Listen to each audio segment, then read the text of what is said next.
Today, what I want to do is go over 5 strategies that I've been implemented the last maybe year or so to really help me overcome procrastination because I know this is a huge, huge problem. Me being a personal trainer and massage therapist, I know a lot of my clients, they suffer with procrastination. And today, information is out there. The problem's no longer that we don't know what we have to do. We all know what we have to do. The problem is getting ourselves to do it. And I know I suffered with this greatly, big time, especially in 2020. See, in 2020, I got really, really, really, really lucky. March 15th, 2020, lockdown happened. And when lockdown happened, at the time, right before lockdown, I was working 7 days a week for years as a massage therapist and trainer. And I always wanted to do something else. I had the idea that I wanted to start an online business. I wanted to have my own YouTube channel. I wanted to start my own Instagram page. I wanted to build up an audience. I wanted to build up a little bit of a brand. I wanted to be an entrepreneur. I wanted to be an online marketer. I wanted to do all of these things. But my excuse was I didn't have the time. And if only I had the time, I could do all of these things. Now, because of the lockdown, I had all the time in the world. I got lucky. And I got super, super excited. And I remember on March 16th, the very, very next day, I looked up, how do you start an online business? And they gave me the step-by-step instructions on what I had to do. Now, because it was March 16th, it was the day right after, I said, okay, I got all the information. I know what I have to do. Starting tomorrow, March 17th, I'm going to get started. I'm going to sit at my desk and do the freaking work. I already know what I got to do. And then the next day comes, March 17th. What do you think happens? First of all, I wake up a little late. I don't wake up when I say I was supposed to get up. I just kept hitting the snooze because I didn't have to get up. There was no immediate danger. There was no consequence of me not getting up.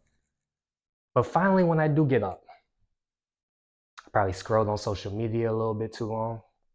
Probably took a longer shower. And by the time I got to my desk, the sun's probably already going down. And I'm like, you know what? I'll start tomorrow. And then tomorrow comes. And as soon as I sit at my desk, all of a sudden I gotta pee. It's like 2 minutes in, I'm working, I'm studying. 2 minutes in, I gotta pee. It's like something's just pulling me away from my desk, where the work is. It's just pulling me, and I gotta go pee, I gotta do this, I gotta do that. All of these distractions just continuously popped up. And unfortunately for me, this happened for 6 months because I returned back to work in October of 2020, not getting anything done. And I remember being super, super frustrated because I remember other channels, other YouTube channels that started the same time I was supposed to start, who were now, and I still look at them today, who are now doing well in business, have their own online programs, and they're selling their own digital courses. And this is something that I wanted to do. And I just couldn't do it because I just could not sit down and do the freaking work. And this is something a lot of us suffer with, procrastination. Why does it exist? Well, I'll tell you why. One of the things I found out about procrastination is that it's supposed to happen. It's in our biology. What does that mean? Meaning our brain. Believe it or not, our brain, we still have the same brains as our ancestors did 300,000 years ago. We haven't evolved in over 300,000 years. What does that mean? 300,000 years ago, we were hunter-gatherers, which means we walked around looking for food. We had to hunt. And during that time, calories, meaning food, was very, very scarce. So what your brain does is your brain does everything to conserve calories, to conserve energy, which means that if you ever decide to do something hard, like sit down and do the freaking work, something that's a little bit out of your comfort zone, something that's a little bit boring, your brain literally believes that you're under threat. your life's literally in danger and will do anything it can to pull you away from your work. That's the first thing I learned. The second thing I learned is that the brain loves easy. The brain doesn't like to do anything hard. It's literally a survival mechanism. Like I said earlier, that your brain still believes it's 300,000 years ago that food is scarce. It doesn't really know technically that there's food in your fridge. It doesn't know that you could order Uber Eats. It doesn't know that you could get food pretty much anywhere, that you could consume calories anywhere. And because of this, your brain's scared that you're literally gonna we're literally gonna die. So anytime you decide to try to do something hard, anytime you decide to do some type of work, your brain's literally gonna do anything it can to distract you. And it wants easy. It wants something immediate. That's another thing your brain doesn't know. Your brain doesn't know how to look into the future. Now, when I talk about your brain, there's 3 layers of your brain. There's the reptilian brain, there's the emotional brain, and then there's the upper part, the neocortex, right? I'm talking about the 2 lower levels because most of us live unconsciously. Most of us just live off impulse. A lot of things we do is just impulsive. And everything that you did today, more than likely you did it yesterday, you did it the day before. Everything is on autopilot. So your brain literally just likes to run the programming. The same programming you did yesterday, you're probably going to do today, right? So understanding this, that the brain doesn't know about the future at all. It just wants the immediate. It wants an immediate gratification, which means it knows that the work, like I'm pointing to my desk over there, it knows that if you sit down and do the work, you're not going to get an immediate reward. So there's no point in doing it. It'd rather just scroll on Instagram, be entertained. It'd rather watch Netflix because 1, it's easy. 2, you get an immediate reward. So this is why procrastination exists. Procrastination exists to literally keep us safe because your brain literally thinks you're in danger if you decide to go out there and do something hard. If you decide to do something that's going to put you out there. So what are we going to do about it? So for me, I implemented 5 strategies over the past maybe year or so that's really gotten me to be able to sit down, focus more, and actually do the work. And I'm going to go over these 5 strategies now because I believe if you understand them, if you decide to implement them, it can literally change your life. All right, so what is strategy number 1? Strategy number 1 is limit choices. What do I mean by that? The brain can easily be overloaded.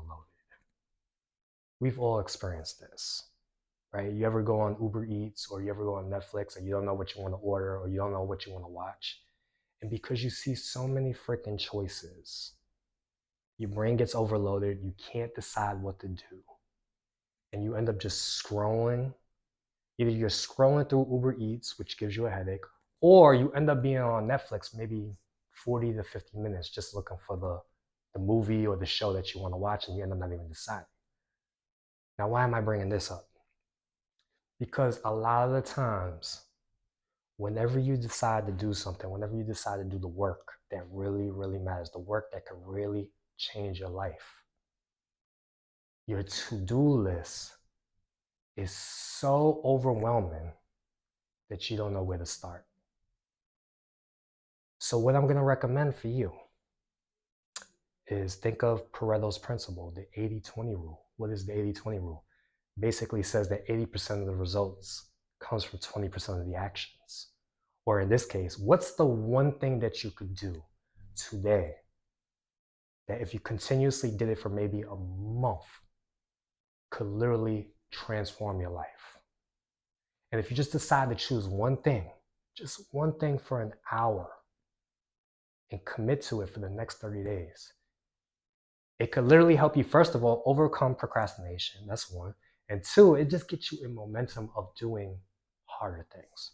So that's the first strategy I recommend is limit choices. Strategy number 2, feel the pain now. What do I mean by that? Remember earlier I said that the brain literally only thinks about the immediate, the right now. That doesn't mean you do. Because usually, a lot of people say I can never be in the present moment, but your brain's always in the present moment.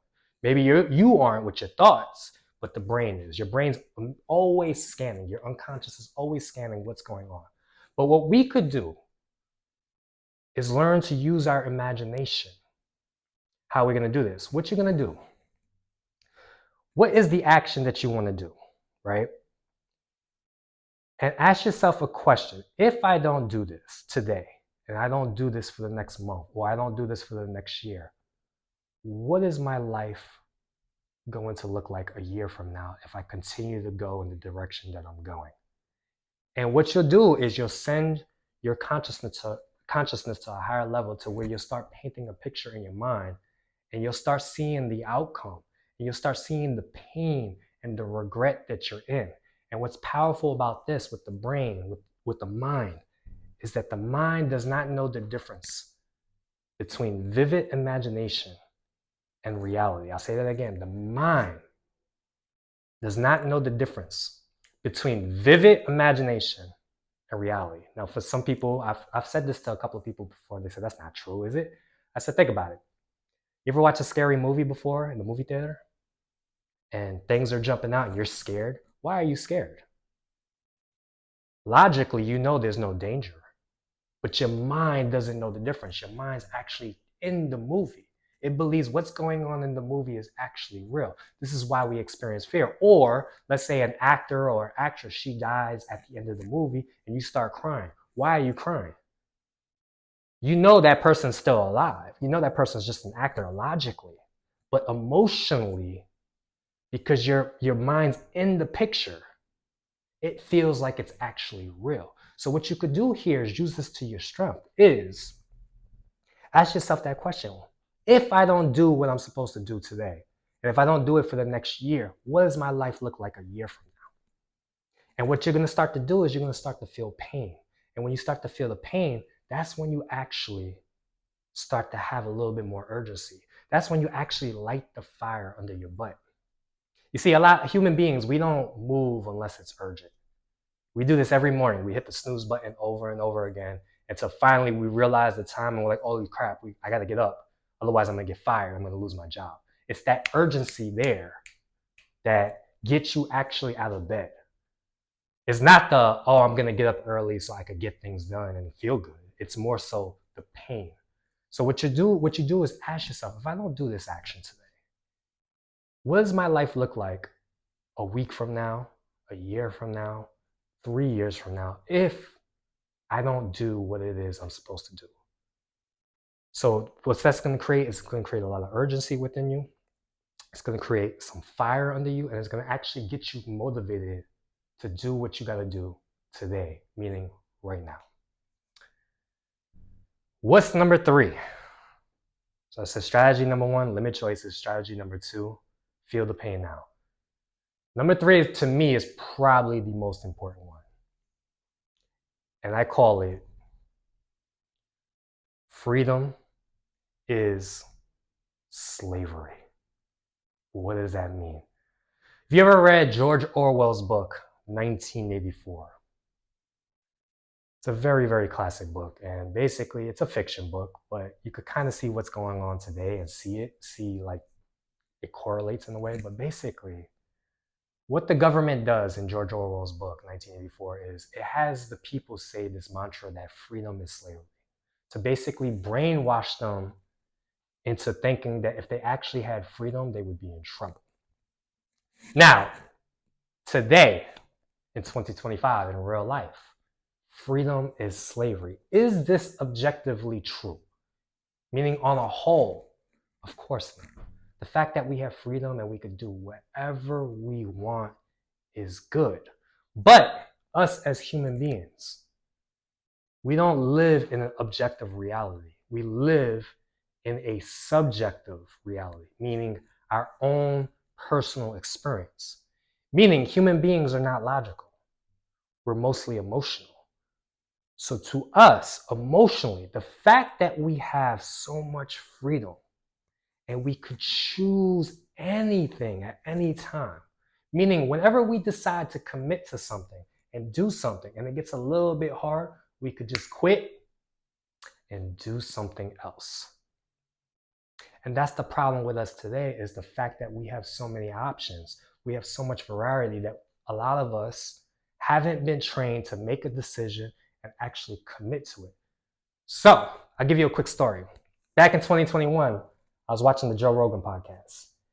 And I don't remember the name of the guy he was interviewing, but it was basically it was a man who was convicted and was sent to prison for 24 years for a crime he didn't even do.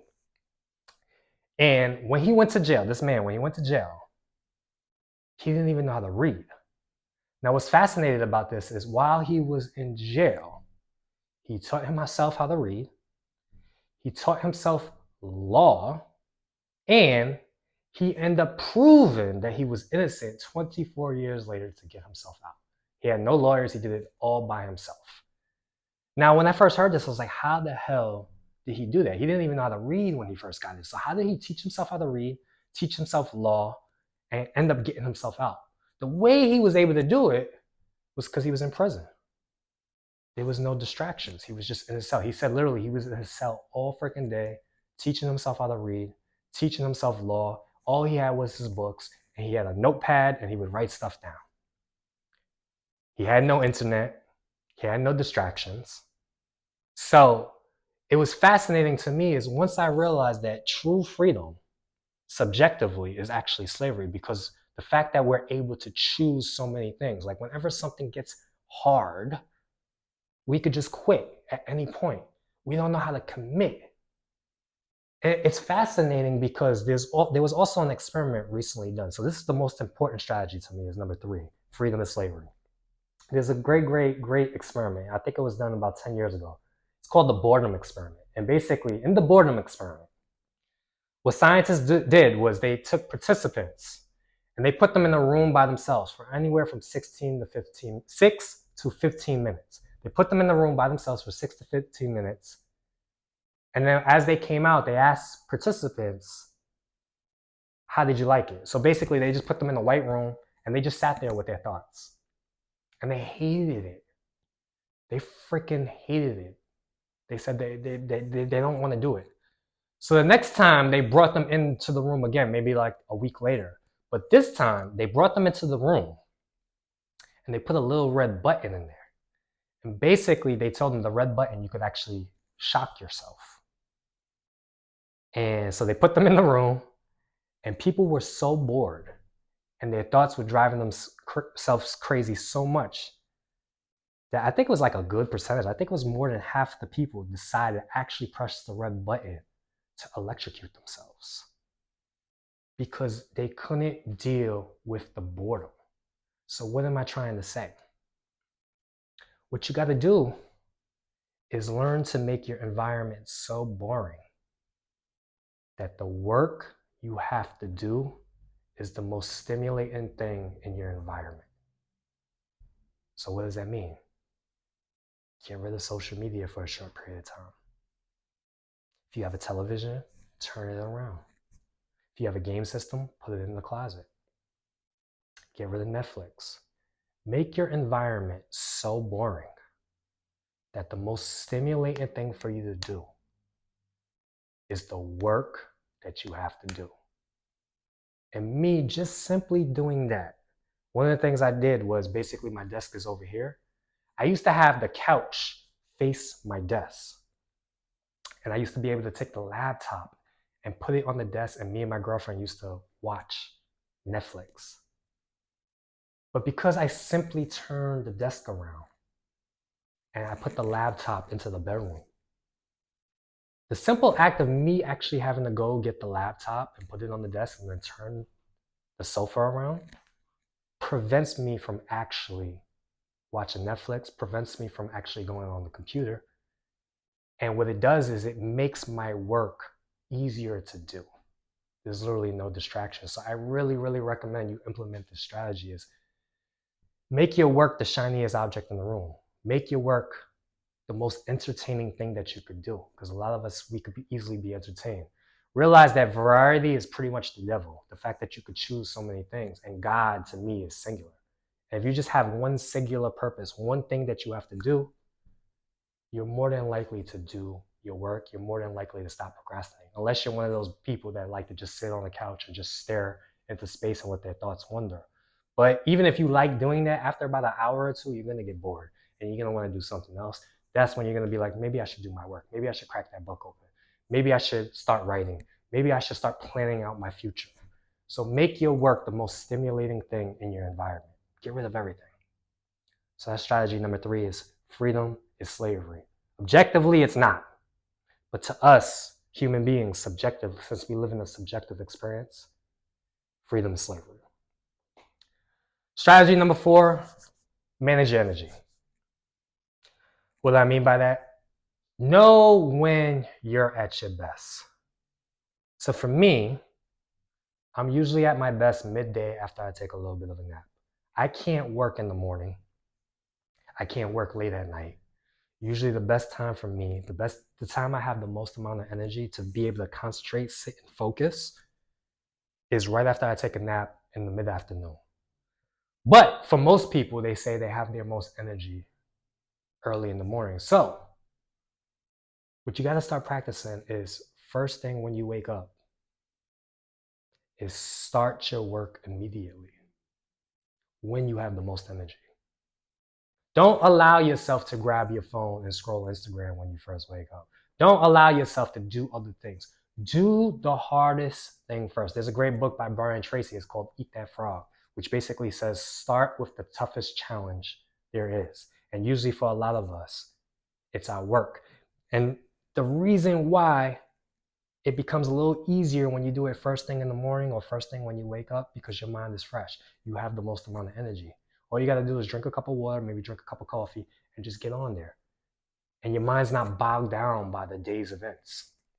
So that's strategy number 4 is manage your energy. Do your work when it's most convenient for you. Do your work when you have the most amount of energy. You should know yourself. You should know when you have the most amount of energy. And the last and final strategy number 5. And I started implementing this about a couple of months ago, and it's very, very powerful. It's the pomodoro technique. What is the pomodoro technique? It's basically you work for 25 minutes. You set your alarm for 25 minutes. And as you set the alarm, you start working for 25 minutes. And then once the alarm goes off, you take a 5-minute break. And then you continuously do the cycle again. You do it for 25 minutes, off for 5. 25 on, off for 5, right? Now for me, why does this work? Again, going back to our brains, the way our brains are wired, one of the questions our brains ask is how long is something going to take? Because your brain, all it's worried about is energy. It's worried about conserving energy. How many calories are you going to use up?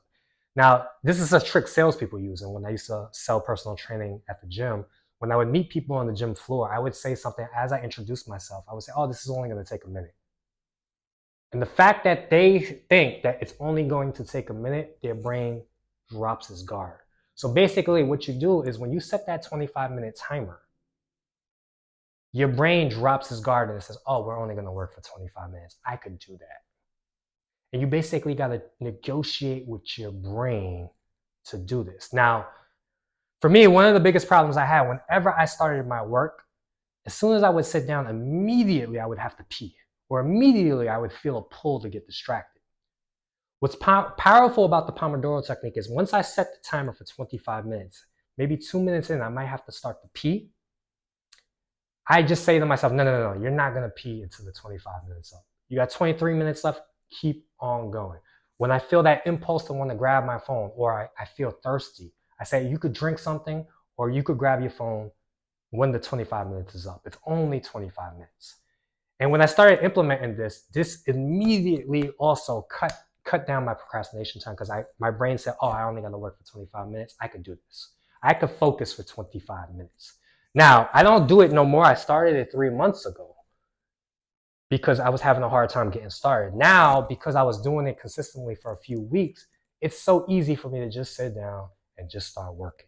Because the problem with the Pomodoro technique is that it interrupts like a flow state. Sometimes you get into a flow and you don't want to stop, and that alarm might actually disrupt your flow. So now me, I can literally sit down for maybe 90 minutes and get into a nice flow and just start working. So that strategy works particularly at the beginning when you first start doing something. Just set your timer for 25 minutes and negotiate with your brain. Even if it's just one round, even if you just work for 25 minutes, at least you did something. It's better than nothing. So for me, by implementing these 5 strategies, the strategies were, again, 1, limit choices. Just choose one thing that you got to do for the day, especially when you're first starting out. If you're having a problem with procrastination, just do one thing. Remember, your mind gets overwhelmed with too many choices. 2, feel the pain now. Ask yourself, what does my life look like a year from now if I continue to do what I'm doing? And feel the pain, feel the regret. And remember, your mind doesn't know the difference between vivid imagination and reality. 3, freedom and slavery. Remember, make your work the most stimulating thing in the environment. Cut out everything else. Cut out all the noise. Get rid of the Instagram for a short period of time. Turn the TV around. Get rid of the gaming system. Cut everything out. Be bored. Remember the guy in the cell, the guy who I talked about on Joe Rogan when he was in the prison. Remember, he was able to get himself, it took him 24 years, but still, he had like a crazy start. He didn't even know how to read. And he taught himself how to read, he taught himself law, and he got himself out of prison because there was nothing else for him to do. His work was the most stimulating thing. Also, remember the boring experiment where people rather get shocked. They rather get shocked and stimulated that way than just be in a room for 15 minutes by themselves. So again, make your work the most stimulating thing in your environment. Make it the most shiniest thing. Number 4, just remember, manage your energy.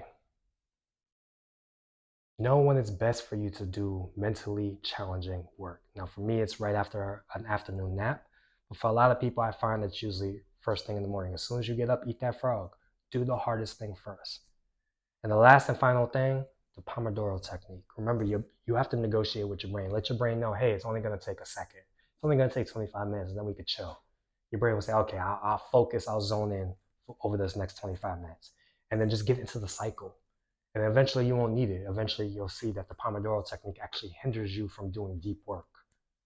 So if you implement these 5 strategies, you'll literally end procrastination. You'll get a whole lot more work done. You'll increase your focus. You'll get better and better at your skill set. And a year from now, your life will look a whole lot different. So hopefully these 5 strategies helped. Please implement them. Let me know what you think in the comment section below. If you liked the video, please like. I realize it was a little bit long. More than likely, people are probably not going to make it this far because they're going to multitask and do something else. But if you made it this far, great. And also, if you're new to the channel and you haven't subscribed yet, please subscribe now. Peace.